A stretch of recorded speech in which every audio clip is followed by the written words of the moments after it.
네, 안녕하세요. 안녕하세요. 네, 더운 여름 무사히 다 잘 보내신 것 같습니다. 네, 저희가 1년 동안 저희 카톨릭 생명윤리 연구소가 1년 동안 인간의 생애 주기와 돌봄이라는 그런 주제로 이 돌봄에 관련된 그러한 세미나를 마련했습니다. 그래서 1학기 동안에 저희가 뭐 돌봄의 위기의 문제라든가 또 청소년들에 대한 어떤 그런 돌봄 이런 것들을 저희가 좀 살펴보았고요. 이제 방학을 마치고 이제 2학기 9월 달에 접어들어서 청년과 돌봄이라는 주제로 세미나를 갖고자 합니다.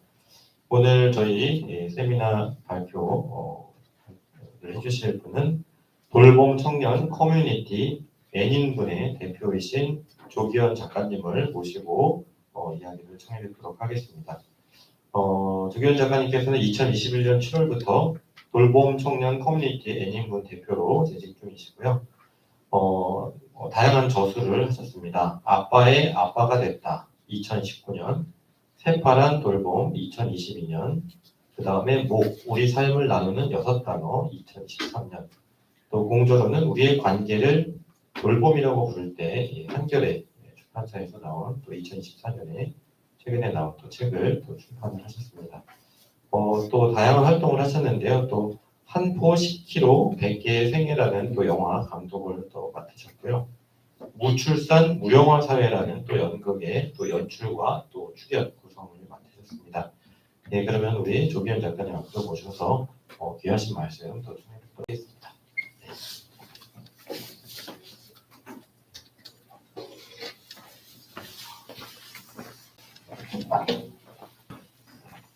네, 소개받은 조기현이라고 합니다.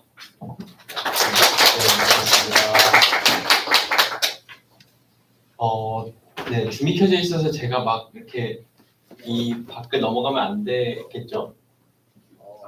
넘어가셔도 됩니다. 네. 그래서 더 오프라인 참여를 더 독려하는 하나의 방법입니다. 네, 알겠습니다. 간혹 이렇게 넘어갈 수도 있다는 점, 네, 온라인 혹시 참여하고 계신 분이 있다면 이해해 주시기 바랍니다. 네, 제가 오늘 어떤 이야기를 주로 나눌지 이렇게 뭔가 이렇게 강의 소개가 됐을지 모르겠어요. 사실 제목 자체가 제가 이제 생애 주기를 키워드로 돌봄에 대해서 이야기한다고 해서 이렇게 제목 주셨는데 사실 오늘날 청년들의 취약함, 그러니까 기존의 청년들이 다 도전하고 건강한 신체, 건강한 정신으로 세계를 막 개척한다, 막 이런 이미지로서의 청년은 사실상 뭐랄까 인간이 본래 가지고 있던 속성들을 많이 소외시키는 거죠. 강인하고 건강한 사람만 표준으로 계속 강조하는 거. 근데 그런 의미에서 제가 제목을 보면서 청년들의 어떤 자기 돌봄 문제에 대해서 좀 이야기하는 걸로 이해될 수도 있겠다는 생각이 들더라고요. 근데 오늘은 좀 더 청년들 중에 돌봄하는 청년들에 대한 이야기를 좀 나눠보려고 합니다. 돌봄하는 청년들 이야기에서부터 보편적으로 그냥 가정 내에서 돌봄하면서 겪는 문제들 그냥 데이터로 한번 짚어보고 그 다음에 거기서부터 청년 문제를 한번 다시 이렇게 되돌아가려고 하거든요. 그래서 네, 이렇게 돌봄하는 청년, 영케어러라는 이야기에서부터 시작한다라는 걸 얘기 드리기 위해서 좀 서론을 길게 했습니다. 어쨌든 청년과 돌봄이라는 주제로 시작해 보려고 합니다. 아까 소개를 해주셨는데 저는 책을 쓰는 작가이고 제가 이제 만으로 19살 때, 20살 때 아버지가 쓰러지셨어요. 그래서 한부모 가정이어서 제가 이제 쓰러지고 119에 아버지가 왔을 때 제가 보호자로 이렇게 왔어요. 그래서 이제 보호 경험, 아빠의 아빠였다는 제목입니다. 제목 딱 직관적이죠. 제가 딱 어느 날 갑자기 아빠의 아빠가 됐는데 그래서 이제 대학병원에 갔죠. 막 이제 시술을 받고 일반 병실에 중환자실에 시술 받고 일반 병실 오고 그리고 이제 잘 회복해서 다시 예전처럼 살 줄 알았어요. 그냥 각자 알아서. 근데 아버지가 자립적으로 생활하기 많이 힘들어 하더라고요. 그래서 그 과정을 한 7년 정도 됐을 때 아버지가 이제 인지 알코올성 치매가 왔어요. 그래서 인지 저하된 상태에서 혼자 화상을 크게 입었어요. 그리고 그게 한 7년쯤 됐을 때인데 아버지가 이제 치료를 받아야 되니까 요양병원에 들어갔는데 그 갑자기 제 입장에서 요양병원 어쨌든 공동 간병인이 있잖아요. 제 입장에서는 시간이 너무 많이 남는 거예요. 계속 집에 매여 있었는데. 그래서 이 시간을 어떻게 써야지 내가 잘 쓸까? 책을 써야 되겠다.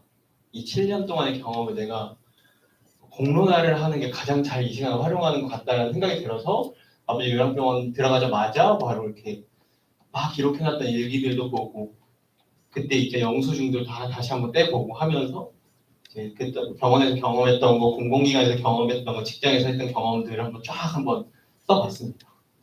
그렇게 해서 돌봄 문제가 나도 아버지 쓰러지기 전에 이 세상에 존재하는지도 몰랐고 그냥 없는 것처럼 흘러가는 이 세상에 진짜 없는 듯이 알고 있었는데 막상 경험해보니까 이거 사람 정말 삶이 무너지게 만드는 거더라 라는 걸 이야기를 좀 했고 근데 이제 그때 제가 이런 얘기 할 때만 해도 아이고 근데 이거 청년이 요즘에 한국 복지제도 너무 잘 돼 있어가지고 이런 경우 흔치 않다고 정말 많이 들었던 말이었어요. 청년이 주보호자 역할을 하는 경우는 많지 않아요. 요즘 드림 스타트도 있고 기초생활보장 의료급여도 있고 근데 책 내니까 다들 나도 똑같았다. 나도 청소년기 청년기에 그 경험했다. 라고 사람들이 막 SNS로 혹은 그 오프라인 독토크 열면 독토크로 다 찾아오는 거예요.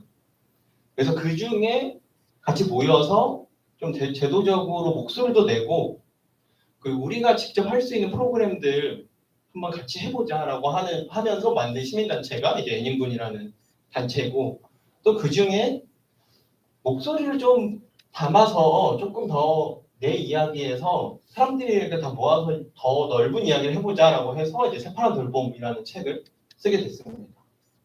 그 이후에 이제 책을 계속 쓰면서 최근에는 이제 방문진료하는 홍종원 선생님이 방문진료를 하시는데 그분이랑 같이 우리의 관계를 돌봄이라고 부를 때라고 하는 대담집을 냈어요. 그래서 조금 더 가족 돌봄 혹은 개인 돌봄을 사회화하는 걸 넘어서 구체적으로 어떤 방법으로 공동체가 돌봄을 인분할 수 있는가, 서로 나눌 수 있는가라는 걸 이렇게 6번의 대화로 같이 쓴 책입니다. 저는 이런 고민들을 하면서 제 경험에서 타인의 경험, 또 그 경험에서 좀 사회적인 돌봄을 계속 고민하고 있습니다. 오늘 진행 순서는 이렇게 해보려고 합니다. 영케어러의 이해라는 이름으로 제 경험도 얘기하고 영케어러들 사례도 얘기하고 좀 나온 실태조사도 한번 살펴보려고 해요. 그리고 제가 영케어러 이야기할 때 마치 엄청 새로운 사회적 문제가 등장한 것처럼 사람들이 물어보거든요. 근데 영케어러가 엄청 새로운 사회적 문제일까요? 인구 변화로 인해서 가속화될 수 있고 더 많은 집단이 될 수는 있지만 충분히 그럴 수 있었던 요소들이 있었고 그 요소 중에 하나가 저는 집안에서 벌어지는 돌봄에 대한 불인정, 사회가 인정하지 않고 존중하지 않았던 거라고 생각합니다. 그래서 이것도 한번 살펴보고 그 다음에 좀 이 영케어러를 좀 더 넓게 다른 시각으로 볼 수 있는 것들을 좀 살펴보려고 합니다. 실천에서는 조금 더 제도에 관한 이야기들을 해보려고 합니다. 시작해 보겠습니다. 네, 요 이미지는 제가 그 당시에 직접 찍었던 이미지는 아니고 그냥 제가 겪었던 처음 돌봄 상황을 잘 보여주는 이미지여서 가지고 왔습니다. 아버지가 이제 당뇨 합병증으로 쓰러지셨어요. 근데 어느 날 갑자기 아버지는 분명히 건설 현장에 일을 나갔는데 낮에 모르는 번호로 핸드폰에 계속 전화가 울리더라고요. 근데 한두 번 못 받았는데 계속 울리니까 불안해서 전화를 받았어요. 내가 어디 대학병원 응급실입니다. 빨리 오셔야죠. 누구누구 아드님 맞으시죠? 지금 빨리 오세요. 그래서 막 허겁지겁 막 달려갔던 기억이 납니다. 근데 응급실 딱 들어갔는데 응급실 다 커튼이 이렇게 쳐져 있는데 한 자리에 저기 아빠가 있구나가 바로 보이는 거예요. 왜냐면 아버지 작업복을 다 이렇게 소변에 젖어가지고 그 작업복이 밑에 이렇게 벗겨져 있더라고요. 그래서 저기 아빠가 있구나라고 해서 딱 갔습니다. 근데 가서 이제 막 아버지가 선망 증상도 있고 막 하니까 앞에서 어쩔 줄 모르고 제가 이렇게 있는데 이제 그 담당하는 선생님이 오셨어요. 그리고 저를 이렇게 위아래로 훑어보더라고요. 그리고 한 첫 마디가 뭐게요? 엄마 어디 계세요? 네. 아, 보호자 어디 계세요? 아, 제가 보호자인데요. 아니, 그 어머니 어디 계세요? 아, 이혼해서 안 와요. 이렇게 하고 막 얘기를 들었어요. 근데 그때 그리고 나서 막 설명을 들었는데 기억 하나도 안 나요. 그냥 죽을 수 있겠다, 죽는 위독하다. 빨리 중환체에 올라가서 시술 받아야 된다라고 해서 그럼 빨리 올라가려면 뭐가 필요하냐? 입원 수속을 빨리 밟고 와라. 라고 해서 막 가서 입원 수속 이제 막 쓰는데 맨 밑에 칸에 연대보증이 이렇게 서 있는 거예요. 그래서 만 24세, 그러니까 법적인 이제 청소년 이상만 쓰라고 이렇게 그 병원의 규정이었던 거죠. 그래서 저기 제가 지금 24세가 안 됐는데 제가 만 19세거든요. 근데 제가 어차피 다 할 거여서 제가 써도 되죠?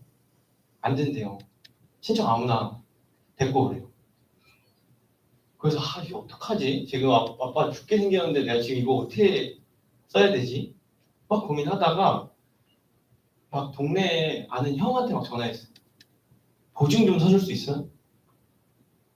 근데 이제 막 생각해보면 그 형도 그 당시에 취업 준비하다 30살이었거든요. 뭔가 이런 걸 말할 수 있는 네트워크가 없으니까 그분 당연히 거절하죠. 아, 보증 자기 안 된다. 그래서 어떻게 하지 하다가 친척들한테는 사실 말하는 게 더 곤란했어요. 왜냐면 가난하게 사는 사람 치고 친척이랑 잘 지내는지 보셨어요? 있으면 희귀한 거죠. 친척들이랑 너무 사이가 안 좋으니까 이런 걸로 막 전화하기가 너무 힘들더라고요. 근데 그러다가 아버지가 현장에서 쓰러졌으니까 다시 이렇게 지금 뭐 어떻게 해야 되지? 라고 다시 아버지 옆에 딱 왔는데 페인트공 완전히 페인트로 다 온몸에 작업복이 다 칠해진 한 분이 와서 아버지 살피고 있는 거예요.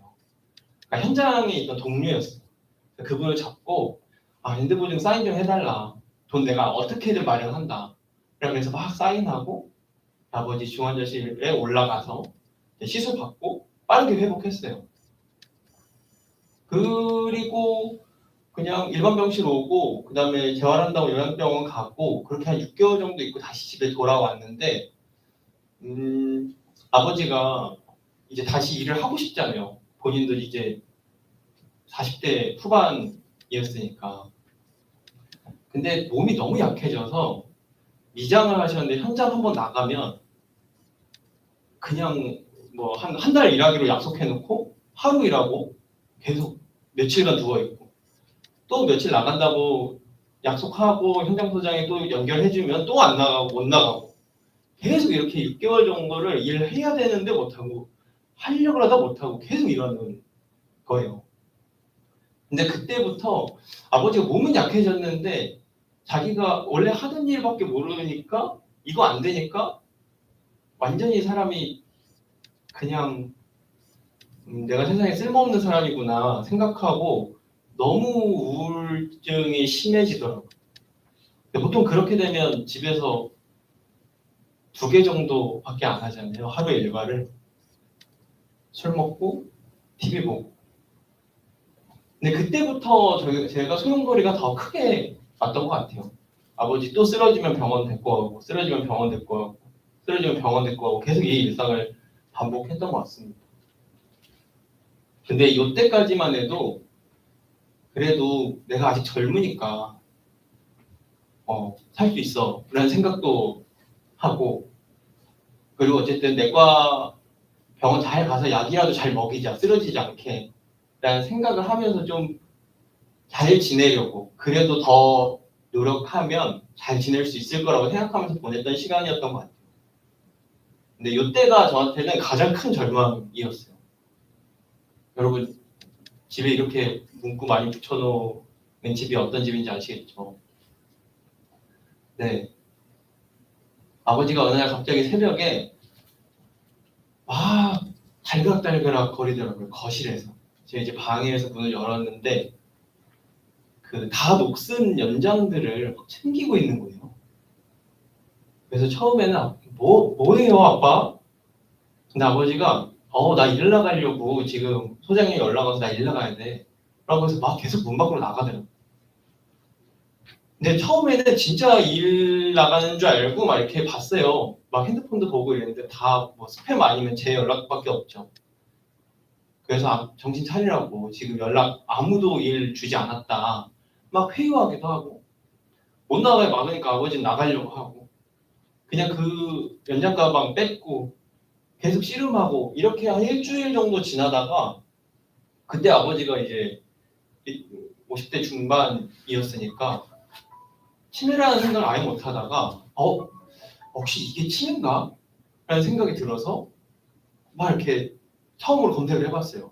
근데 이제 초록이 치매도 있고 막 알코올성 치매 가능성도 굉장히 높고 이러니까 내가 일단 뭐 아빠 그냥 이렇게 혼자 집에 두고 할 수는 없으니 뭐라도 받자.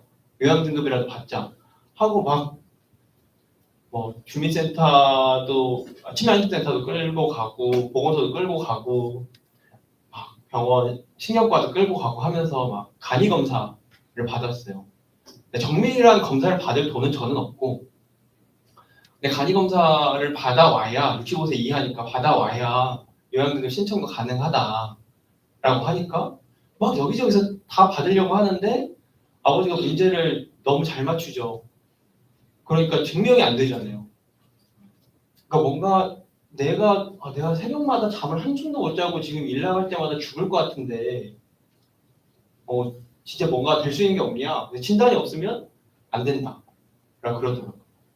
근데 저도 엄청 뒤늦게 알았어요. 이게 몇 년을 새벽마다 고생을 했는데 이게 새벽녘 증후군이라는 게 있구나. 당이 떨어져서 이렇구나. 더 심하게 이렇구나라는 걸 아주 뒤늦게 알게 됐던 것 같아요. 근데 그때까지는 계속 새벽마다 오늘은 제발 그러지 마라. 제발 그러지 마라.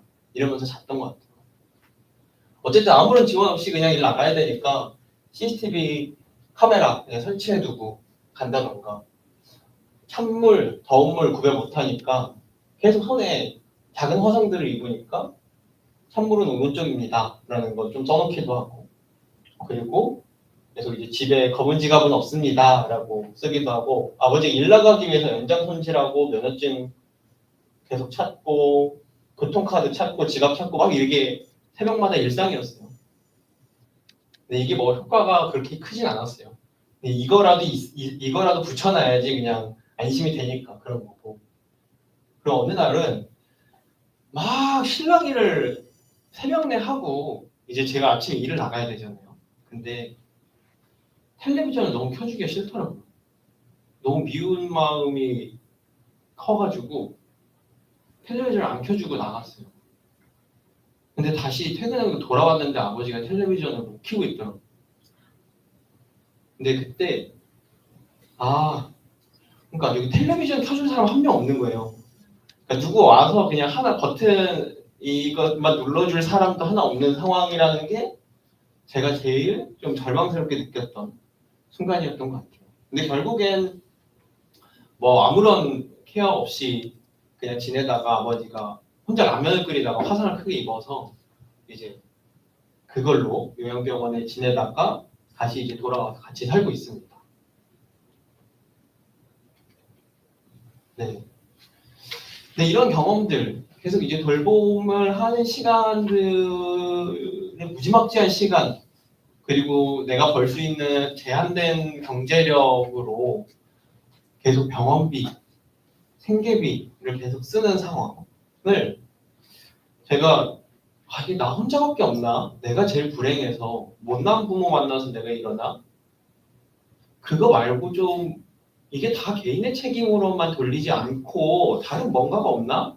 라고 해서 도서관에 가서 막 책을 찾았어요. 근데 영케어라는 단어가 거기 그 일본의 이제 간병살인 다룬 책이 2018년에 나온 게 있는데 거기서 영케어가 나오더라고요. 아, 이 단어라면 내가 겪고 있는 지금 이 곤란한 상황을 설명해 줄 수 있겠구나라는 생각이 들어서 아, 이걸 좀 사회적으로 알려야 되겠다라는 생각을 했던 것 같습니다. 네, 영케어러 개념 잠깐 설명드리면 만성적인 질병이나 장애, 정신적인 문제를 돌보는 아동, 청소년, 청년을 이르는 말입니다. 그래서 대체로 생계, 진로, 돌봄 이렇게 3중의 어떤 역할들 혹은 생계를 하지 않더라도 진로 이행 상황에서 돌봄의 체력, 에너지를 계속 쓰면서 소진되는 양상을 표현하기 위해서 저렇게 세 가지의 과업을 지면서 살아가고 있다라고 합니다. 그리고 고립감 엄청 심해요. 뒤에 실태 조사 보면 고립도도 우울도도 굉장히 높은데 저도 제가 책을 쓰기 전까지 이 얘기를 아무한테도 꺼내지 못했어요. 조금이라도 이 모습이 드러나면 어른들이 뭐라 그러죠? 아유, 효자다. 아유, 진짜 어른스럽다. 그러니까 내가 뭐 어려운지 설명할 기회를 지금 이 가족돌봄 문화 규범 안에서 기회가 주어지지 않아요. 그러니까 어른들한테 이 모습을 안 드러내기에 급급하죠. 근데 그러면 또래들 사이에서 대화가 될까요? 전혀 안 통하죠. 사실 경험해보지 않으면 무슨 이야기인지 전혀 알아들을 수 있고 뭐가 어려워하는지도 이해하기 어렵죠. 그러니까 또래들 사이에서도 어른들 사이에서도 고립의 양상이 굉장히 큽니다. 우울도도 뒤에 가서 살펴볼게요. 그리고 근데 한국은 어쨌든 보호자를 돌보는 사람을 돌보는 정책은 사실 아직까지 미비하잖아요. 아주 약간의 심리 상담 같은 것들이 있지만 아예 영케어로는 더 이 심리적인 위축도 마찬가지고 존재가 드러나지도 않았는데 뭔가 진로 이행 상황에서도 계속 남들 다른 학생들과 같은 요구들을 계속 받으면서 생계의 책임을 내가 다 지고 있는 상황인 거죠. 근데 그렇다고 해서 뭐 다른 케어러보다 영케어러 유난히 더 힘들다라고 해서 사각지대로 놓은 건 아니고 아직까지 이제 막 정책으로 명명되고 만들어지고 있는 중이다라는 의미에서 사각지대로 했습니다. 근데 한국에서 이걸 영케어러를 번역하는 용어를 가족돌봄 청년이라고 했어요. 근데 제가 이거 잘 안 씁니다. 그리고 실제로 삶 현장에서 이거 잘 안 써요. 근데 원래 가족돌봄에서 좀 해방시켜 주려고 이 말을 도입하는 거잖아요. 근데 이렇게 그냥 너 가족 돌보는 청년이야 혹은 너 가족 돌보는 청소년이라는 말이 낙인감이 만들어지는 걸 우려해서 현장에서 꺼려해요. 근데 실제로 저는 왜 원어에 없는 가족자가 들어갔을까? 그냥 돌봄 상황 그 자체의 상태를 집중해서 번역했으면 좀 더 좋은 단어가 되지 않았을까? 근데 이유는 분명해요. 한국에서 돌봄을 법적으로 정의한 돌봄 단어는 없어요. 그러니까 국립국어원에서 영케어로 번역을 하면 가족돌봄 휴가 그거 있으니까 거기서 가족돌봄 청년이라고 해라. 그 제안 한 번이 저렇게 단어를 결정했습니다. 좀 더 합의가 필요한 번역이라는 생각이 듭니다. 근데 연령 기준들을 한번 보면 어쨌든 영국은 18세 그냥 정규 교육 과정까지는 맞출 수 있게 지원해주자 영케어러면. 그래서 영케어러 연령 기준 18세까지 합니다. 그리고 이하까지, 그 다음에 미만까지, 그 다음에 호주는 그럼 대학 교육까지는 마치게 해주자. 근데 한국은 좀 많이 폭이 넓죠. 34세. 근데 이 기준이 됐던 거는 청년 연령대를 34세로 규정하고 있죠. 근데 청년기본법 이전에 다른 법률에서 청년을 39세로 했다가 34세로 그 축소한 것 중에 하나는 뭐냐면 기존의 청년기본법이라고 해서 청년들의 권리 신장을 위해서 만들어진 기본법에는 청년의 나이를 이제 보통 진로 이행을 하면서 자기가 이것저것 직장을 옮기다가 경제적으로 자립하는 시기가 대체로 한국 사회에서 34세더라 그래서 이 34세 이전의 자립을 온전히 할 수 있게 지원해야 된다라는 의미에서 좀 이 연령이 이렇게 합의가 됐습니다. 그래서 조금 이 폭이 넓은 거는 좀 한국적인 맥락이 있다.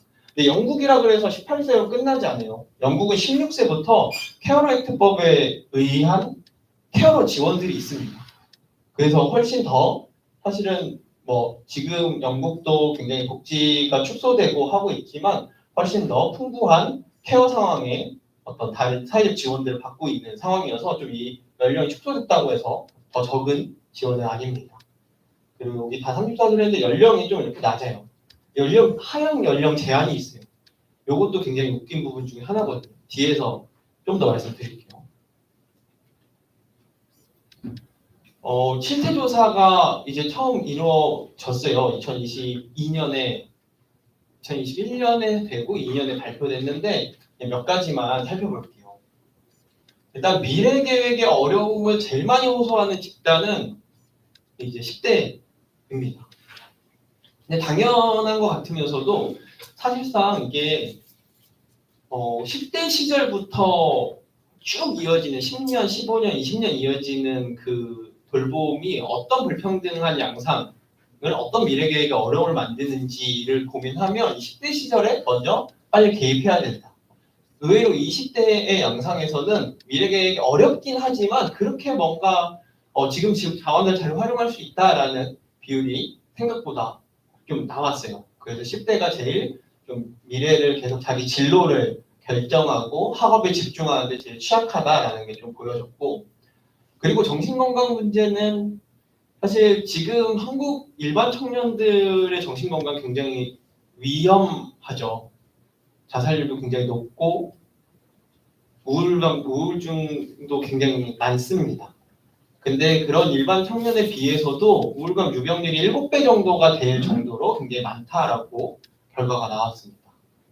그리고 이 부분도 이렇게 보면 돌봄 서비스의 이용 격차 중에서도 사실 장기요양 등급을 받는다고 혹은 뭐 치매 등록이 돼서 활동지원 서비스 받는다고 막 모든 부담이 다 덜어지는 건 아니지만 그래도 서비스가 있는 뭐 치매 진단을 받은 치매 안심센터를 이용하거나 장기요양 서비스를 이용하거나 하는 것과 다르게 중증 질환이나 정신 질환에 있어서는 사실상 이용 가능한 서비스가 많지 않기 때문에 다들 우리 부모나 형제가 정신질환이나 뭐 조현이나 말기 암일 때 내가 주로 혼자 돌본다라고 하는 비율이 굉장히 높았습니다.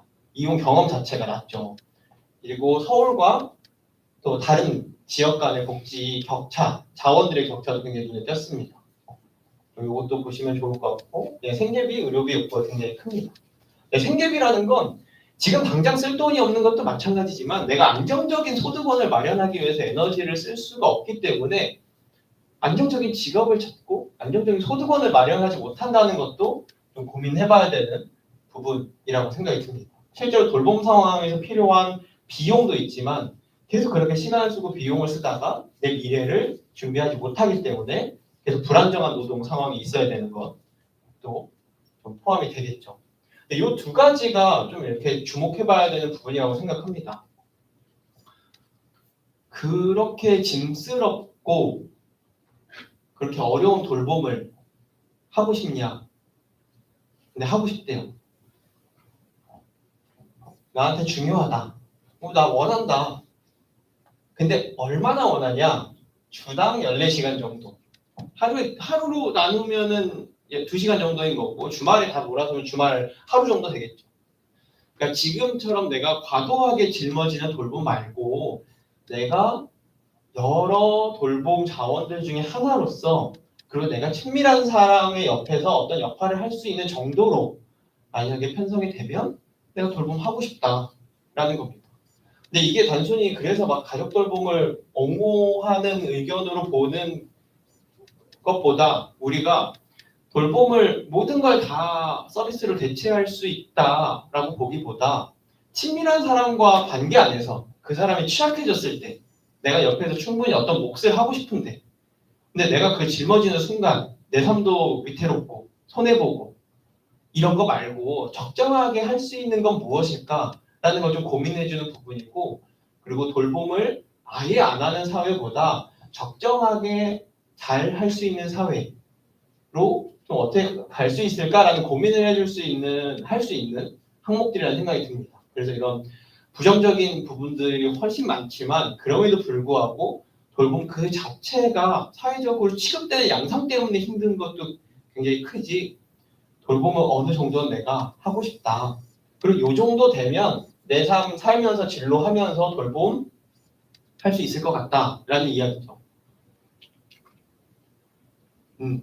요런 실태조사가 생기고 정부에 사실 이름이 생기는 데까지 가장 중요했던 사건이 그냥 한번 소개를 드릴게요. 이제 모범수로 나왔는데, 근데 아시는 분은 아실 수 있어요. 대선 시기에 엄청 크게 화제가 됐거든요. 강도형이라고 하는 가명으로 나왔습니다. 근데 강도형은 뭐 나오는 것처럼 간병살인을 한 가해자입니다. 21살의 청년이고 아버지랑 둘이 살다가 아버지가 쓰러지고 이제 그 8개월간 뇌출혈로 쓰러지고 급성기에 계속 있었는데 회복이 안 되니까 그 당시에 이제 병원비가 없다는 이유로 병원 측에 좀 병원비 없다 그냥 집으로 데리고 가겠다라는 얘기를 해요.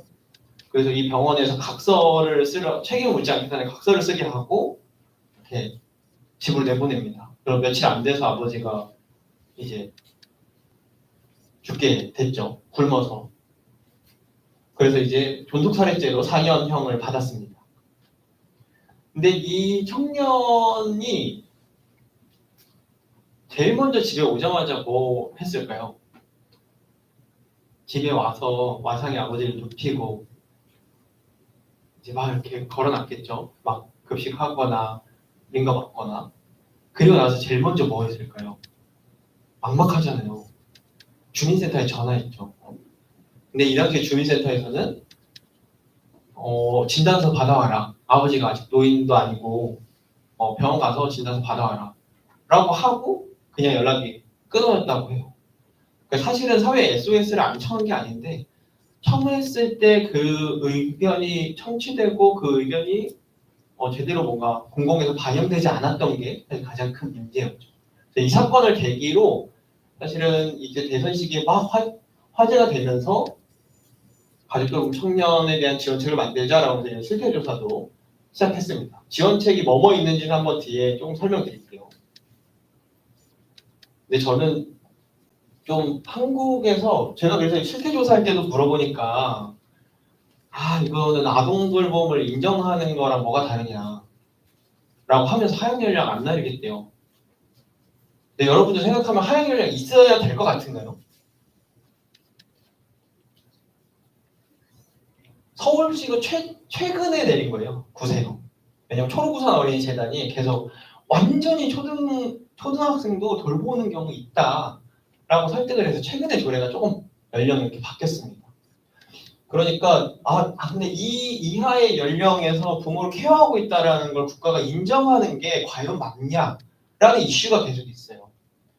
근데 정말 아이들이 과연 안 할까? 제가 사육지원장에 가면 당연히 조현병이 있는 엄마 옆에 살고 있는 초등학교 아직 안 들어간 아이들이 있단 말이에요. 어떤 역할을 해요. 근데 그걸 돌봄을 안 한다고 그게 아이들이 고사리 같은 손으로 하는 게 그걸 돌봄이라고 하기엔 좀 그렇지. 이렇게 보는 시각도 있어요.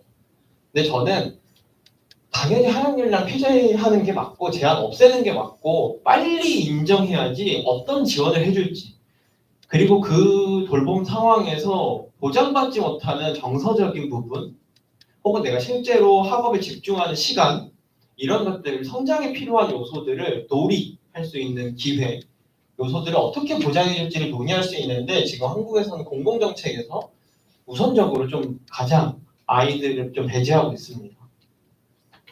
근데 연령에 포함되는 부분도 있지만 두 가지 사례를 공유 드릴게요.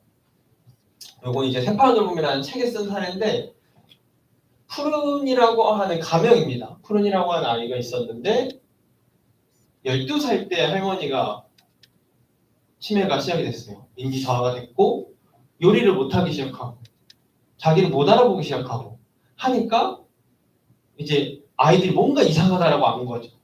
그럼 아이들은 이제 조선 가정이었으니까 바로 할머니의 자녀들한테 전화를 합니다. 이상하다고.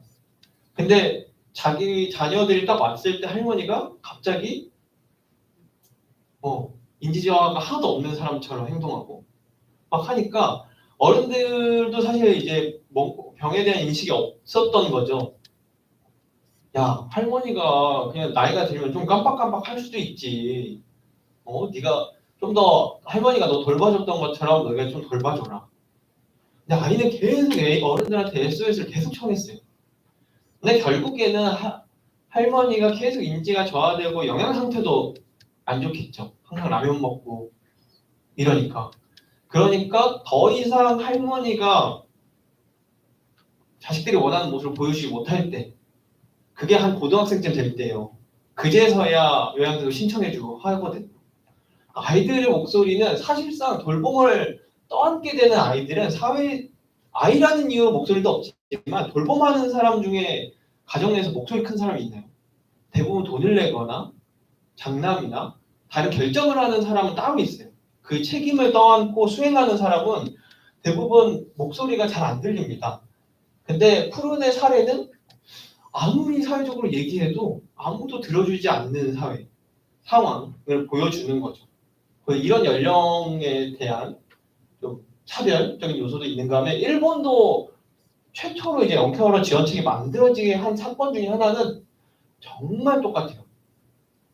할머니 혼자 자기가 계속 너무 힘들다 얘기했는데 야, 그 정도는 할 수 있어. 그 정도는 해야지. 주변에서 이렇게 얘기하다 결국엔 할머니를 이제 살해하게 된 사건이에요. 근데 더 충격적인 건 뭐냐면 일본에는 케어 매니저가 있잖아요. 한 돌봄 상황에서 밀착해서 플랜을 계속 짜주고 필요한 정책들을 연결해주죠. 근데 케어 매니저가 있었어요. 근데 케어 매니저가 다만 돌봄을 하고 있는 직접 주 돌봄자랑 소통을 안 했죠. 고모랑만 소통했어요. 고모가 전체를 기획하고 야, 이건 너 할 수 있어. 이거 너 못하는 건 너 문제야.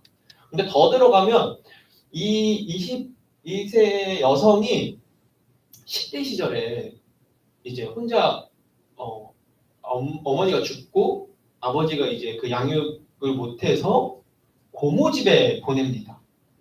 근데 그 10대 시절부터 아예 고모가 자신의 아이들 양육을 시키죠. 빨래하게 하고 설거지하게 하고 완전히 이제 살림 미천으로만 쓰는 겁니다.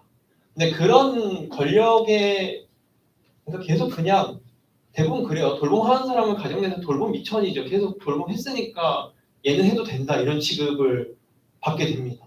근데 이런 상황에서 계속 그렇게 고모 입장에서는 일만 시키는 사람으로서 보호자가 없는 사람으로서 계속 여겨지다가 할머니가 어느 날 갑자기 낙상을 하고 인지가 저하되고 걷지 못하니까 야, 네가 할머니 집에 가서 생활하면서 돌봐 라고 하면서 벌어진 사건이에요.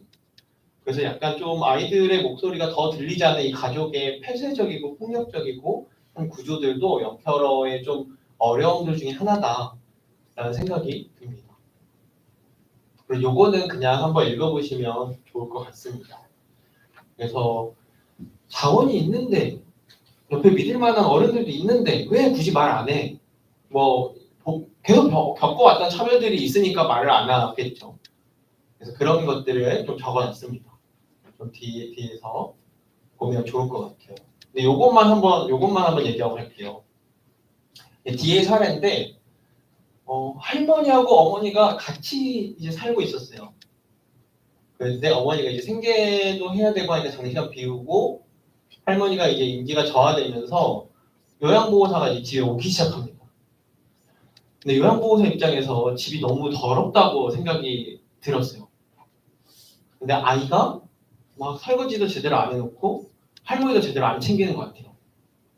그래서 계속 매일매일 오잖아요. 제가 보면은 계속 매일매일 오죠. 평일날 맨날 혼냅니다. 그래서 아이가 가출해요. 근데 제가 한 사육지원에서 이 사례를 같이 얘기하다가 이 사육지사가 그러더라고요. 그 영케어러인 줄 알고 지금 지원 다 준비해놨는데 비행청소년이더라고요.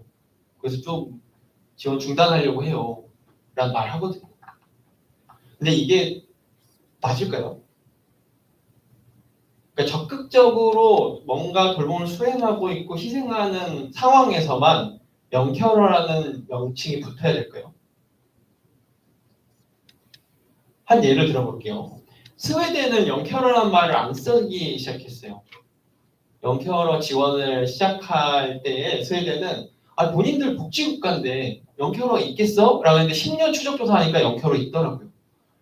그 대신 영케어러라고 부르면 너무 돌봄을 적극적으로 수행하고 있는 사람만 지원해야 될 것 같잖아요. 그래서 친족으로서의 아동, 친족으로서의 돌봄 책임을 부여받은 아동이라고 명명하고 돌봄 상황에서 아동 권리가 보장되지 못하는 상황을 지원하겠다라고 해요.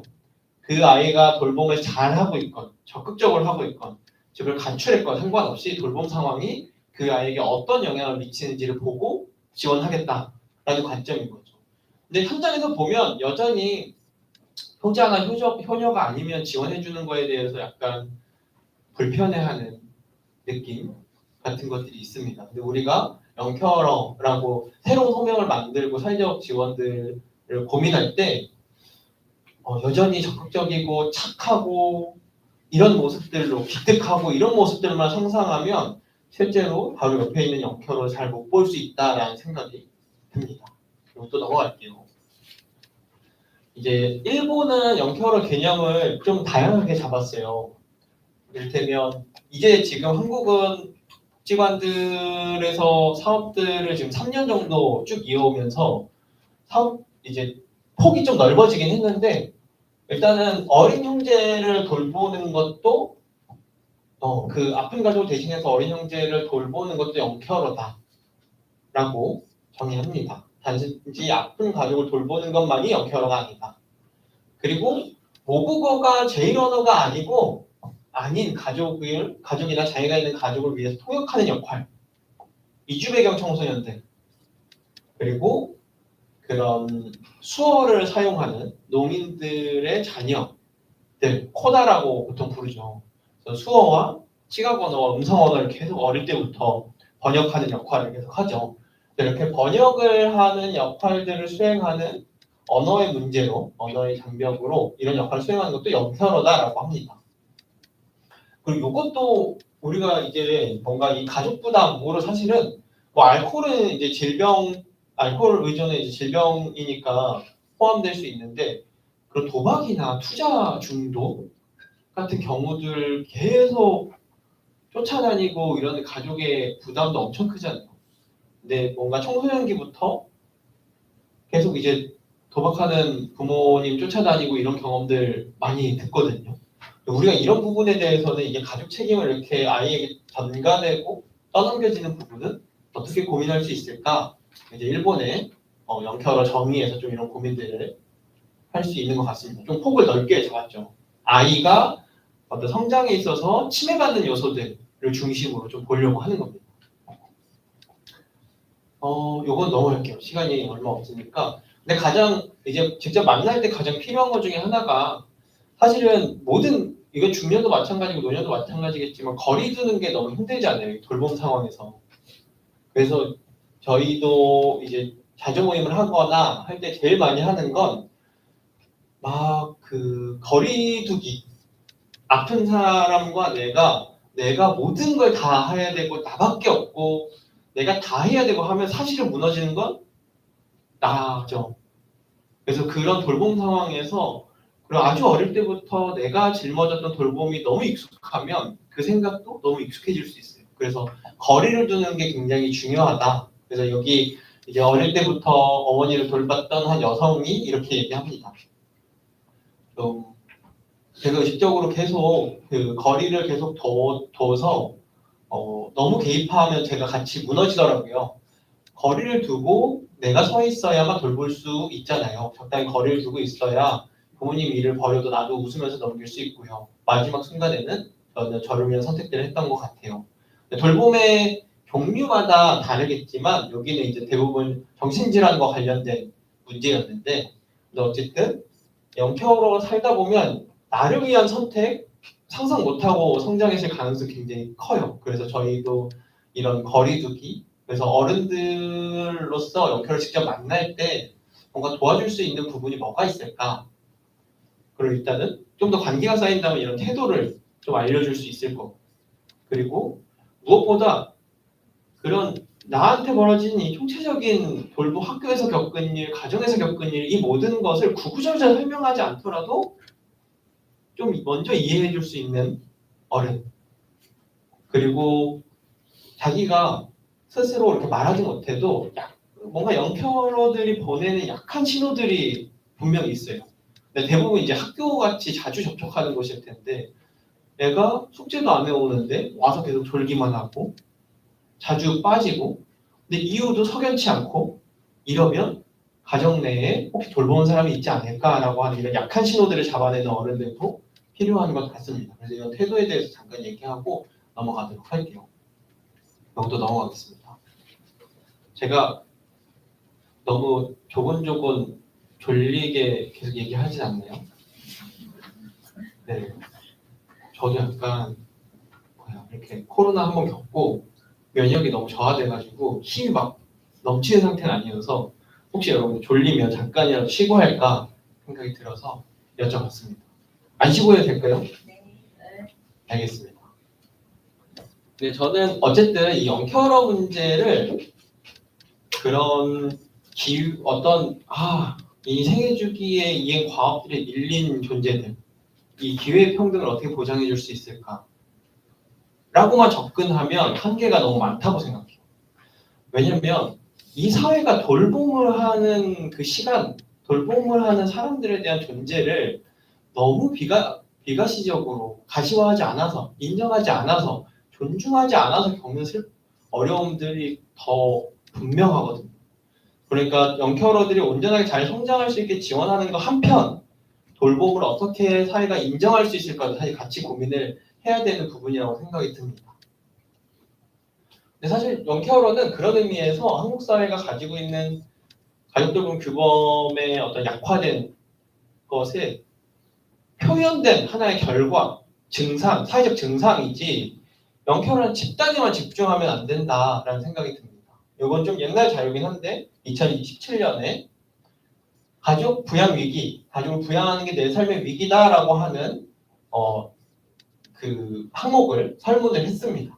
연령층은 대부분 이제 50대, 60대 분들이 많죠. 근데 이때도 10대, 30대 적지 않습니다. 모여서 30% 정도를 차지했는데 내 가족을 부양하는 게 네 삶의 위기가 되는 요인들이 뭐였냐? 자녀 양육이나 부모 부양 그 자체 어려움 제일 많았고요. 그 다음이 경제적 어려움, 그 다음에 갑작스러운 질병이었습니다. 근데 어째 제 3도 요거 세 개가 딱 겹쳐져가지고 힘들었고요. 아까 그 강보영도 딱 갑작스럽게 질병이 얻었는데 경제적으로 어려운데 돌봄은 그 자체로 어렵고 어떻게 해야 될지도 모르겠고 이 상황들이 사실은 명쾌하게만 호소하는 문제 아닌 거죠. 모두가 호소하고 있는 문제라고 볼 수 있습니다. 이것도 그냥 빠르게 하고 넘어갈게요. 인식은 가족 돌봄에 대한 특히 부모 부양에 대한 돌봄 가족에서 사회로 많이 바뀌었는데 여전히 가족들이 계속 많이 돌보고 있다라는 걸 보여주는 그래프입니다. 한번 자료로 보시면 좋을 것 같습니다. 근데 이제 이 남성, 여성 주돌봄자의 현황, 노인 실태조사에서 나온 그 결과 이렇게 한 연구자가 모은 걸 가져왔는데요. 근데 여러분들 현장에서 많이 보시죠? 이렇게 현장에 계신 분들 많이 보실 것 같아요. 남성 노인 주돌봄자 제일 많은 비율이 배우자죠. 여성 노인 주돌봄자 제일 많은 비율 좀 고루고루 분포되어 있긴 한데 네, 딸이죠. 약간 며느리 중심에서 친자녀 중심으로 규범은 변했지만 여전히 성별화된 어떤 돌봄 책임의 분배는 계속 이루어지니까 이렇게 주로 여성들의 노동으로서 무급으로서 계속 이렇게 행해지고 인정되지 않는 비공식 영역의 돌봄이 사실상 사회가 계속 이렇게 방치해두는 것들이 저는 가족 규모 축소되니까 아이들에게 그대로 상속된 거라고 생각해요. 그 문화나 그 규범. 그렇죠. 어쨌든 이제 결혼 안 한 딸들이 돌봄 프리패스권이다.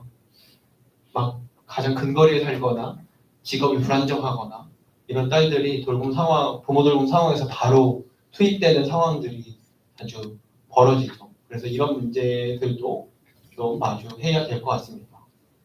네, 이것도 이제 이제 국민 시간 이전 개정이라고 해서 통계청에서 만든 건데 2019년인데 사실 발표된 거는 2023년입니다. 그래서 좀 작년에 발표됐고 좀 분석하는데 시간이 걸렸겠죠. 19년대를. 그래서 국민 소득 이전처럼 돌봄이 시간을 누구에게 주는가. 내가 돌봄을 받으면 그 시간을 받은 거죠. 내가 누구에게 시간을 주고 누구에게 시간을 받는가를 분석하고 어쨌든 무급의 가사 노동 혹은 돌봄까지 포함해서 GDP에 포함되지 않은 이 무급의 가사 노동의 규모를 평가액을 파악하기 위해서 만든 통계입니다. 그래서 올해 요번이 시범적으로 만들었고 앞으로 좀 더 정식 통계가 되기 위해서 다듬겠다라고 통계청에서 발표를 했습니다. 네, 여기도 이렇게 늘 잘 알고 있지만 그럼에도 불구하고 그냥 이 성별화가 아주 심하다는 걸 볼 수 있죠. 84세까지 계속 돌봄을 수행해야 됩니다. 흑자라는 건 돌봄을 많이 생산하고 있는 거고 적자라는 건 돌봄을 적게 생산하고 있는 거죠. 84세까지 계속 돌봄을 해야 되는 이 운명. 혼자 돌봄이나 배우자 돌봄을 많이 하겠죠. 근데 저는 이 불평등이 여기서는 안 그러겠지만 보통 일반 시민 강좌에서 많이 듣는 게 일하잖아요. 이 얘기 많이 듣거든요. 그래서 어쨌든 돌봄의 불평등을 우리가 이야기할 때 이게 그냥 누구는 일하고 누구는 돌봄한다가 적절하게 분배된 게 아니라 만약에 돌봄이 지금처럼 사회적으로 무시되고 저평가되지 않으려면 일 30년 한 사람 은퇴하고 받는 취급하고 돌봄 30년 한 사람이 받는 사회적 취급하고 거의 같아야 되죠. 최소한 4대 보험도 하나도 안 들어가 있는 상황에서 돌봄만 수행하고 받는 말년은 사실 돌봄의 불평등의 핵심은 돌봄이 선순환되지 않는다는 거죠. 내가 돌봄을 수행한 사람은 사실상 노년이 됐을 때 돌봄을 받지 못할 가능성이 굉장히 크죠. 사회적 경제력이나 지위나 전혀 없는 상황에서. 그러니까 돌봄을 안 한 사람이 돌봄을 받을 수 있는 이 악순환. 결국엔 모두가 돌봄을 참여하지 않으면 돌봄의 가치는 계속해서 저하될 수밖에 없다라는 거를 좀 이런 돌봄 불평등의 관점에서 좀 이런 생애주기의 불평등도 보면 좋겠다라는 생각이 듭니다.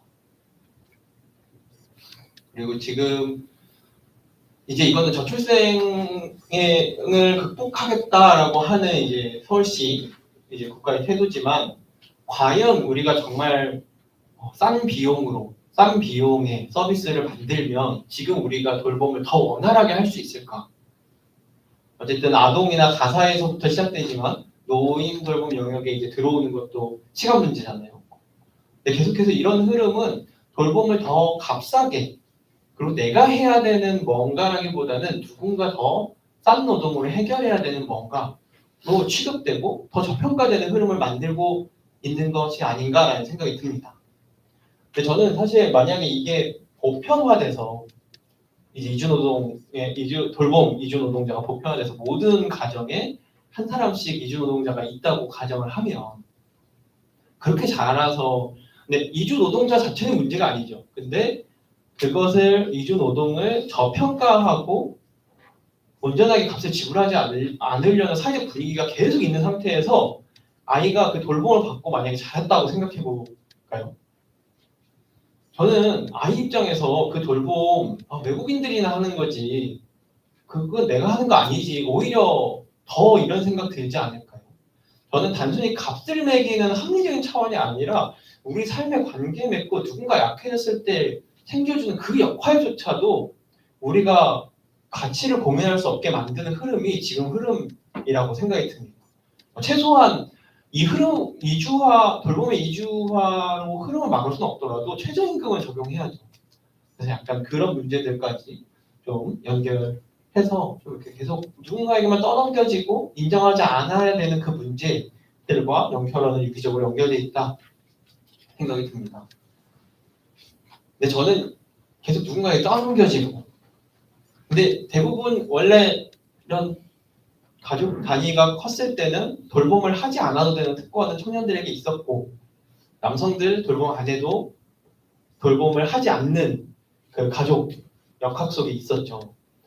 근데 저는 오히려 영케어가 등장한 게 우리 사회가 이렇게까지 일 수도 있지만 어릴 때부터 돌봄 경험하고 취약함에 대해서 이해하고 누군가를 돌볼 수 있는 역량이 있다는 걸 집중할 필요가 있다고 생각이 들어요. 누군가 돌볼 사람 따로 있고 돌봄 받을 사람 따로 있는 거 아니고요. 그리고 생애 주기에서 특정 생애 주기에 그리고 특정 한 연령만 돌봄해야 된다는 편중된 시각도 이제는 버려야 된다고 생각합니다. 오히려 세대도 넘어서 중고령이 중장년, 노년뿐만의 돌봄 문제 아니고요. 청소년, 청년도 성별 넘어서 이제 더 이상 형제 수도 줄어들면서 영케어들 중에서 사실 내가 여성 형제 없어서 그냥 저도 마찬가지죠. 내가 돌봄자 되는 남성 돌봄자도 굉장히 많아요.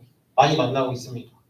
그래서 이런 성별과 세대 넘어서 그냥 모두가 돌봄자가 될 수밖에 없는 시대가 이제는 이 인구 변화, 이 가족이 축소되는 이 경향에서 생길 수밖에 없다. 그러면 애초에 모두가 할 거면 이 돌봄의 가치를 인정할 수 있는 기회로 좀 삼았으면 좋겠다. 그리고 모두가 좀 돌볼 줄 아는 사람들로 어떻게 바뀔 수 있을까를 고민해봤으면 좋겠다라는 생각이 듭니다. 네. 그래서 저는 일단 지금 이제 고령화 저출생 상황에서 비혼, 만혼, 출산 시기도 점점 늦어지고 이제 가족 규모도 계속 축소되고 건강 격차도 계속 벌어지고 하면서 사실 영케어가 지금보다 더 많아지면 많아졌지 더 적어질 일은 없다라는 생각이 듭니다.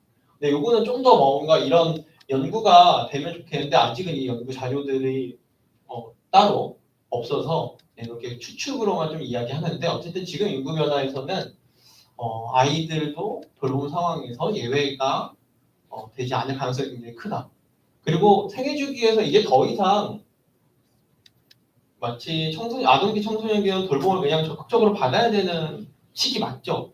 근데 돌봄할 수도 있다는 걸 좀 가정해야 된다고 생각합니다. 학교도 돌봄하는 아이들이 올 수 있다는 걸 가정하고 청년기도 마찬가지예요. 원가정에서 독립하고 완전히 건강한 신체를 가지고 온전하게 자기 시간을 다 가지고 독립하는 시기가 아니라 누군가 돌볼 수도 있고 또 그 청년이 돌봄이 필요할 수도 있고 그러니까 돌봄을 주고받는 것을 생애주기 전반에서 우리가 인식하고 재편해야 되는 시기다라는 걸 좀 영케어 문제에서 더 이렇게 사회적인 의미를 뽑아낼 수 있을 것 같습니다. 그리고 또 하나는 지원을 할 때 이제까지는 이제 돌봄이 필요한 대상자, 당사자 중심으로 지원을 했죠. 근데 돌봄 제공자도 같이 지원을 할 필요가 있습니다. 어쨌든 이건 뒤에 가서 조금 더 설명을 드릴게요. 그런 다른 사례들로. 그리고 이 돌봄이 계속 이렇게 저평가되고 제대로 온전하게 인정되지 않으면 계속 어쨌든 돌봄으로 인한 피해는 장기화될 수밖에 없습니다. 네. 그래서 이런 문제들과 유기적으로 연결되어 있는 문제로 고민할 때 조금 더 안전하고 우리 삶이 온전할 수 있는 사회를 볼 수 있지 않을까라는 생각이 듭니다. 더 좀 나가볼게요. 우리가 이런 말이에요. 일본의 영케어라고 했던 말인데 학교 등교 거부가 엄청 심했어요. 일본도 영국도 영케어 문제 중에서 이제 영케어인 아이들이 등교를 거부하기 시작합니다. 학교를 안 가요. 근데 다른 종류의 등교 거부도 굉장히 많아요. 어쨌든 은둔 고립의 문제도 있고 한데 그 중에 하나가 영케어인데 왜 안 가지라고 인터뷰를 해보니까 이런 말해요. 학교를 가면 계속 이제 능력도 기르고 타인에게 도움이 되는 사람이 되라. 근데 자기가 집에서 할머니 돌보고 있는데 할머니는 능력이 점점 줄고 세상에서 말하는 대단한 의미 있는 사람이랑 거리가 계속 먼 거예요. 학교는 능력을 항상 중시하지만 집에서는 그렇지 않다. 내 가족이 내가 돌보는 사람이 할 수 있는 일이 점점 줄어드는데 그럼 내가 가치 없는 사람일까라는 생각이 서서히 싹 튼다. 이런 모순을 직면한 사람이 영케어러가 아닐까 이렇게 얘기합니다. 근데 너무 뭔가 좀 약해도 좀 취약해도 신체가 노쇠해도 인지가 저하돼도 잘 살 수 있고 잘 살아갈 수 있다를 가르치는 학교보다는 더 뭔가 앞으로 나아가야 되고 선도적이어야 되고 능력을 가져야 되고 근데 이거를 단적으로 얘기하면 사실은 우리 사회가 전반적으로 이제 우리는 이 자본주의가 초기에 시작될 때부터 벌어졌던 이 생산과 재생산의 싸움으로 연장선을 볼 수밖에 없을 것 같아요. 요건 이제 낸시 프레저가 이제 분석하는 건데 초기에 자본주의가 시작되고 나서 공장에 아이, 여성, 남성 다 불러와서 이 생산 영역에서 다 일시켰죠. 근데 다음날 출근을 못하니까 재생산이 굉장히 중요하구나. 그래서 사실은 그 당시에 주부화라는 건 사실은 19세기에 이 초기에 이 공장들이 생기면서 생겨난 하나의 발명품이다. 집에서 돌봄을 해줄 사람이 필요하니까. 그러니까 이렇게 생산 영역이 잘 이루어지기 위해서 재생산의 영역을 담당할 사람을 만든 거죠. 이거는 설명을 그냥 생략할게요. 근데 저는 이 돌봄이라는 게 항상 밖에 나가서 돈 벌어오는 것보다 사회 나가서 뭔가 진짜 의미 있는 일 하는 것보다 누군가 한 생명을 돌보는 건 의미 없는 일이야. 이게 하나의 규범으로 자리 잡고 있고 생산과 재생산의 위계가 오늘날 돌봄 문제를 계속 저평가하는 가장 큰 요인 중에 하나라고 생각합니다. 그래서 영케어러 문제도 청소년 인구는 계속 생산 가능 인구고 계속 투자해줘야 되고 사회가 경쟁 형성해줘야 되고 쓸모가 있어야 되죠. 근데 누군가의 생명을 옆에서 돌본다는 건 비생산적이거나 당연히 뭐 경력 형성을 못하고 쓸모가 없는 것처럼 취급이 됩니다. 근데 이 생산 영역과 재생산 영역의 갈등 상황에서 그냥 지금 이 돌봄이라고 하는 시궁창에서 이 청년들 다 끄집어내줘서 멋지게 생산 영역에 나아가야 돼. 로만 보면 우리가 돌봄에 대한 가치를 사실은 계속 폄훼하고 있던 그 상황을 그대로 두는 거죠. 저는 이 돌봄의 시간, 돌봄의 의미를 가치화하는 게 굉장히 중요하다고 생각합니다. 그래서 그걸 가치화하고 사회에 인정하는 방법을 뒤에서 더 설명을 드릴게요. 그래서 낸시 프레이저는 결국엔 보편적 돌봄 제공자 모델로서 우리가 생산을 해야 된다. 세상을.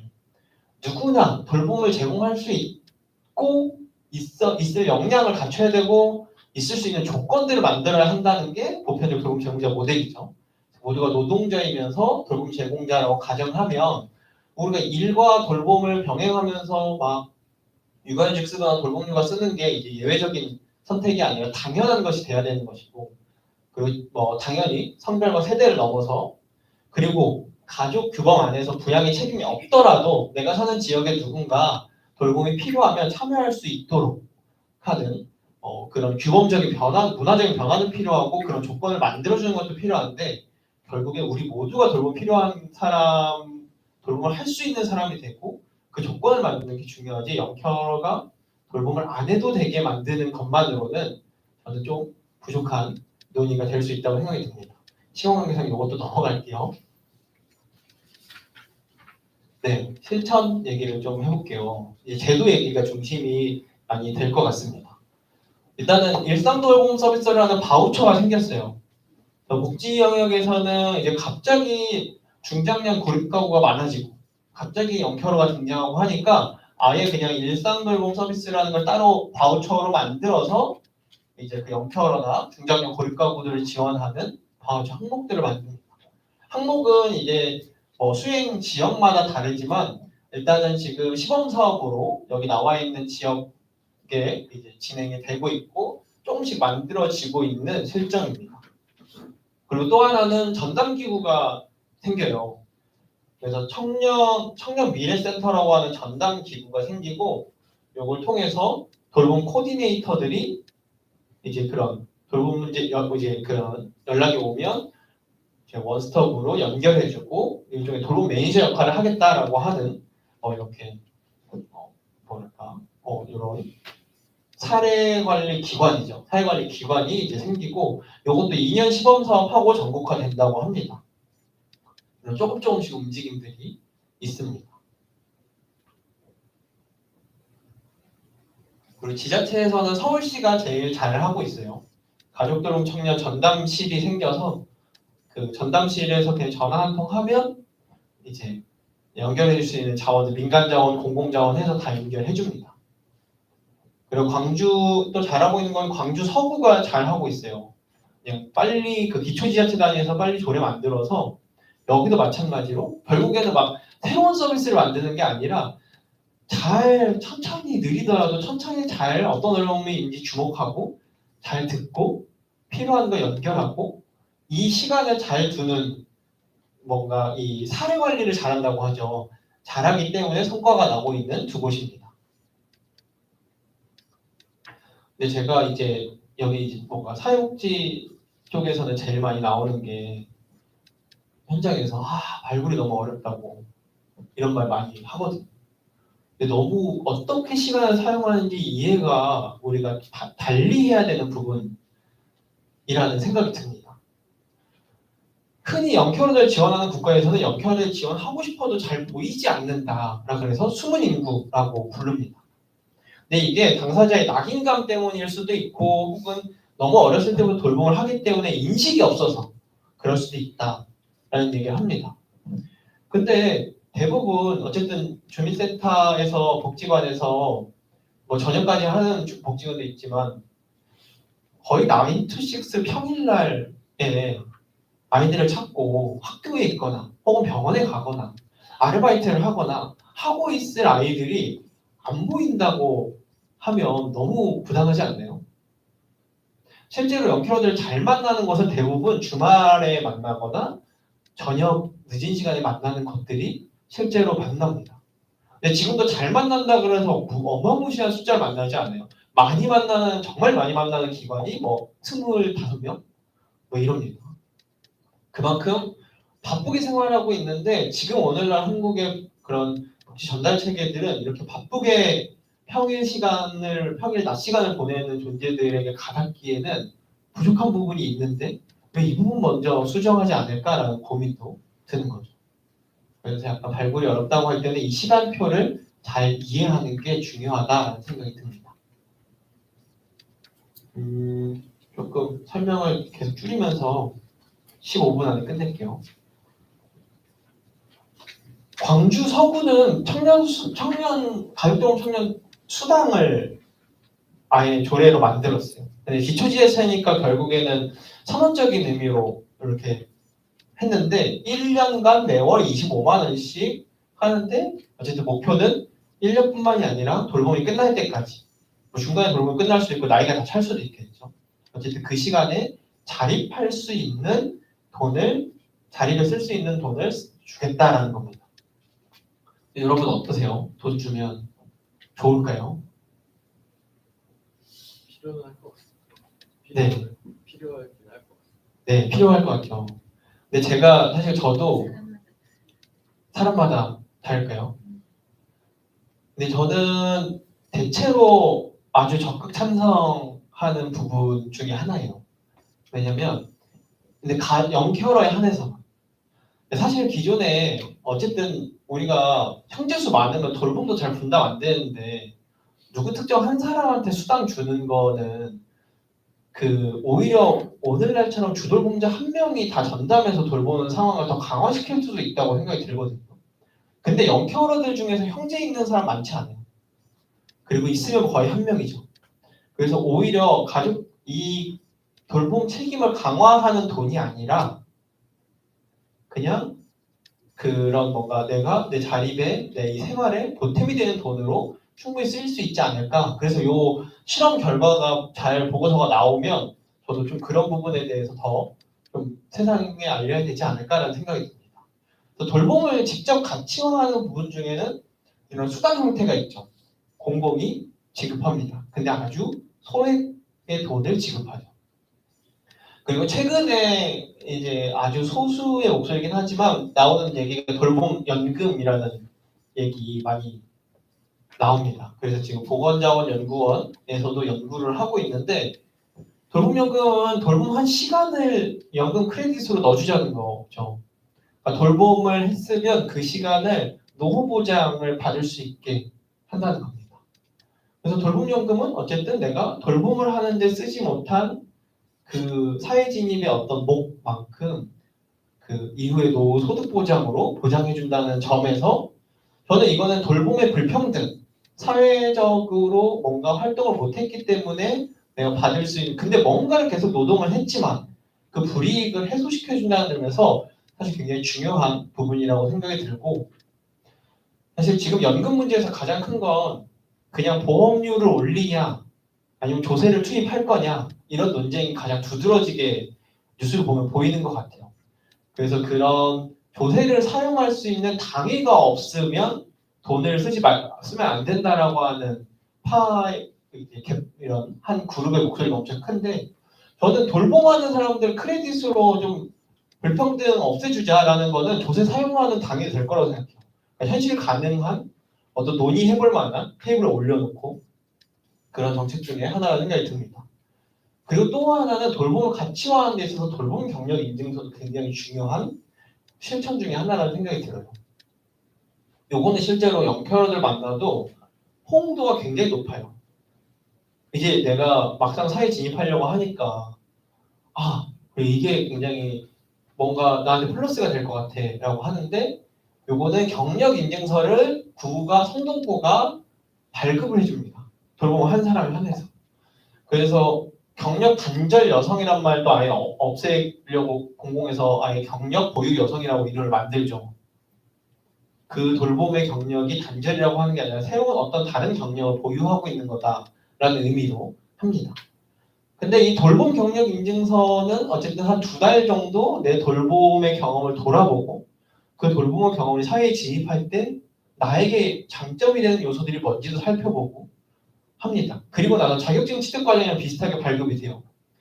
그리고 나서 구청 입장에서도 발급만 해주는 게 아니라 우리 구 소속의 기업들이랑 같이 협약을 해서 돌봄 경력 인증서 있는 사람 더 취업 플러스 해줘. 그러면 우리가 좀 인센티브 줄게 라고 협약을 합니다. 저는 이 부분이 중요한 이유 중에 하나는 계속 돌봄이 저평가되는 건 밖에 나가서 돈 버는 것보다 가치 없다라는 그 생산과 재생산의 위계 때문인데, 이 재생산의 시간을 생산 영역에서 직접 지불하게 만든다는 점에서 굉장히 의미 있다고 생각합니다. 내가 돌봄을 했기 때문에 취업에 플러스가 되고 돌봄을 했기 때문에 내 임금이 조금 더 높아지는 거, 시장이 직접 그 돈을 지불할 수 있게 한다는 점에서 저는 돌봄의 가치화에서 이 돌봄 경력 인증서가 만약에 정말 국가공인 자격증처럼 된다면 어떨까라는 생각이 들어요. 그래서 이런 생산과 재생산의 위계를 해소하고 생산 영역에서 직접 재생산의 값을 매긴다는 점에서는 완전 좀 지금 한국 사회에서 어떤 시도이지 않을까라는 생각이 듭니다. 이것도 넘어갈게요. 이건 성평등에 관한 얘기인데, 핀란드 얘기 잠깐 하면, 핀란드는 저도 북유럽 얘기하는 거 저는 별로 안 좋아하거든요. 너무 멀고 좋은 얘기 마음에 잘 안 와닿아서. 근데 이 핀란드 이 보고서를 읽고 좋았던 건 아예 이 서비스를 제공하기 전에 상담할 때 돌봄 제공자와 돌봄에 필요한 당사자를 같이 상담합니다. 그래서 당사자를 위한 지원도 하고 비공식 돌봄자, 가정에서 돌봄을 하고 있는 사람이 누군지 파악하고 그가 만약에 돌봄을 좀 이렇게 많이 하고 있다면 아예 계약관계처럼 고용관계라고 할 수는 없지만 고용관계가 유사하게 이 기초지자체가 아예 고용을 해서 그에게 연금이나 혹은 산재보험의 혜택을 이렇게 준다. 그러니까 돌봄을 하면서 다칠 수 있거나 심리적으로 우울할 수 있거나 하는 것들을 산재로 하고, 그다음에 그 연금을 봐줄 수 있도록 지원을 해준다라고 합니다. 근데 이런 형태를 바라는 건 아니고 어쨌든 이 돌봄을 하고 있는 사람, 그리고 돌봄을 받고 있는 사람을 같이 봐야 되는데 지금 우리 한국 사회는 돌봄을 받는 사람, 받는 사람에 대한 지원이 뭐 충분하고 이러지 않죠. 근데 그 둘의 어려움을 같이 봐야지만 이 한 가구 안에서, 가정 안에서 벌어지는 어려움들이 해소되지 않을까라는 생각이 듭니다. 그래서 저는 그런 얘기 많이 해요. 장기 요양 인정조사표를 가져왔는데 요양 등급을 받으려면 저거 이제 와서 사회복지사가 체크를 합니다. 집에 와서. 근데 집에 왔을 때 저 항목에 주돌봄자는 누구인지, 주돌봄자는 정신건강은 어떤지, 사회경제적인 입지는 어떤지, 관계의 위축이나 고립 정도는 어떤지 그런 것들을 좀 파악하는 항목만 넣으면 서비스 지원할 때 같이 파악할 수 있지 않을까? 한 5개 항목만 들어가도 이런 생각이 많이 들어요. 그래서 너무 지금 한국은 서비스를 지원할 때도 옷을 벗을 수 있는가? 도움이 완전 잘 입니다. 부분 도움이다. 그다음에 뭐 도움이 완전 필요하다. 세수하기. 이런 단순하게 신체적 반응으로만 요양 등급을 계속 파악하는데 거기에서 벗어난 사회적 관계망을 어떻게 볼 수 있는지, 돌봄자의 어려움까지도 같이 볼 수 있는지를 말해 주는 것 같습니다. 네. 그리고 저는 특히 돌봄하는 남성들을 만나면서 느끼는 건 참 내가 돌봄하고 있다는 걸 좀 숨기고 싶어 하는 마음. 내가 돌봄하고 하는 과정에서 어려움을 좀 말하는 거에 대해서 좀 수치스러워하는 느낌 같은 걸 많이 봤거든요. 모임에 오더라도 말 한마디 안 하는 분도 굉장히 많아요. 근데 저는 좀 이런 인식을 개인이 뭔가 변화시킬 수 있는 부분들도 있지만 사회적으로 돌봄과 남성이 그렇게 떨어져 있는 게 아니라 남성도 잘 돌볼 수 있다라고 하는 캠페인들이 있어야 되지 않을까. 요거는 육아휴직의 아이 돌봄에 관해서지만 좀 이제 노인 돌봄 간병 분야에서도 이런 인식의 변화들이 있어야 되지 않을까라는 생각이 듭니다. 요거는 이제 스웨덴의 역도 금메달리스트가 그 당시에 엄청 인기를 누렸을 때 이제 아이를 키우는 모습으로 국가 캠페인을 했었죠. 그래서 약간 우리로 치면 약간 마동석 같은 사람이겠죠. 그래서 돌봄이라는 게 누구나 할 수 있는 거다. 그리고 그거 돌봄을 하고 있다는 사실 자체가 남성으로서 내 지위나 나의 뭔가를 훼손하거나 이런 게 아니다. 라는 것도 이제 알려주는 게 중요할 것 같습니다. 그러니까 돌봄의 성별화를 해소하는 데 있어서 이런 인식도 중요하다. 그리고 이것도 이제 아들이 부모를 간병한다는 것에서 이것도 이제 일본에서 친절 중심으로 이렇게 돌봄의 규범들이 바뀌면서 은퇴를 앞둔 남성들이 부모를 돌보는 경향들이 굉장히 많아지고 근데 그들이 이제 새롭게 돌봄에 많은 집단으로 등장하는데 사회적 이해가 별로 없으니 그들은 어떻게 돌봄을 하고 있을까 보려고 이제 사회심리학자가 쓴 연구예요. 근데 여기서 이런 얘기 나옵니다. 자기가 다 봤는데 우리가 돌봄을 너무 따뜻하고 뭔가 이렇게 오해하지 않는다면 돌봄을 굉장히 누구나 다 잘할 수 있다. 근데 이를테면 돌봄에 대한 이상적인 돌봄의 상으로만 계속 보면 남성들이 잘하고 있는 돌봄들을 못 볼 수 있다라고 이야기합니다. 그래서 이렇게 얘기해요. 남성들은 과제 해결 지향형으로 돌봄을 한다.